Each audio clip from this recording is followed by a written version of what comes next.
Hi, I'm Sally and I've got a rib of beef here and I'm going to show you how to debone it just in case you fancy an alternative to turkey this Christmas. This is a good size which will serve at least 6 people, and I can tell that by the ribs that you've got down here. This has got 3 rib bones, and usually each rib bone, the meat behind it, will serve 2 people. So we know this is a good size.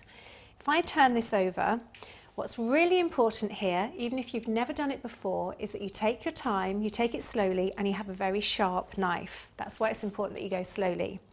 I'm going to start at the thick side and then work down to the thinner side. And you're not going to waste this because you can still roast the bone in the oven beside it if you want to. But this gives you the opportunity to roll this up and put lots of gorgeous stuffings inside and make it just delicious, especially for Christmas time. So if I'm going to start now, you can feel with your fingers where the bone is. If I just follow it all the way up, and I can feel the edge of the bone is here. So I'm going to move my fingers out of the way and then just start slicing along the top. And what you then need to do is feel the bone with the tip of your knife.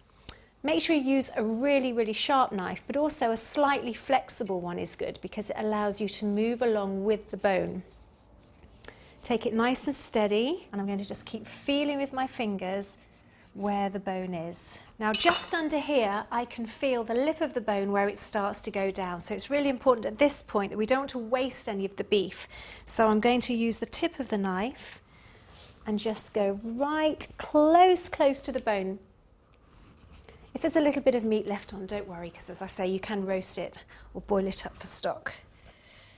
Okay, now if I turn it this way, you'll be able to see that I've started to make a nice inroad along the bone, and what I now need to do is stay as close to the bone as possible and just gently slice down and pull the meat away from the bone.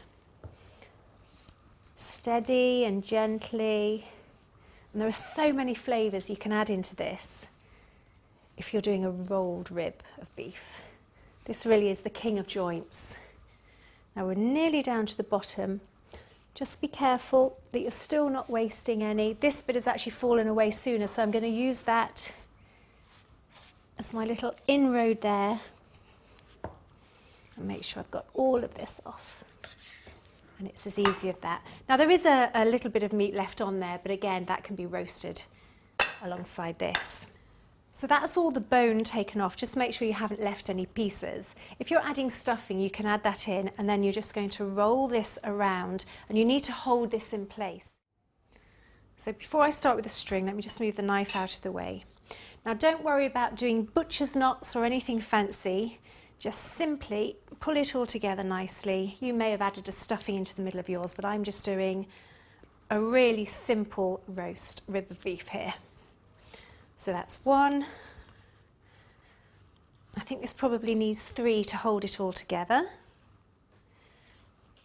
And then when it's done, this is going to go into a preheated oven and roast away. So there we are, that's good and tight. We'll just trim the ends off. Watching your fingers, of course. And there we have it. A deboned rib of beef.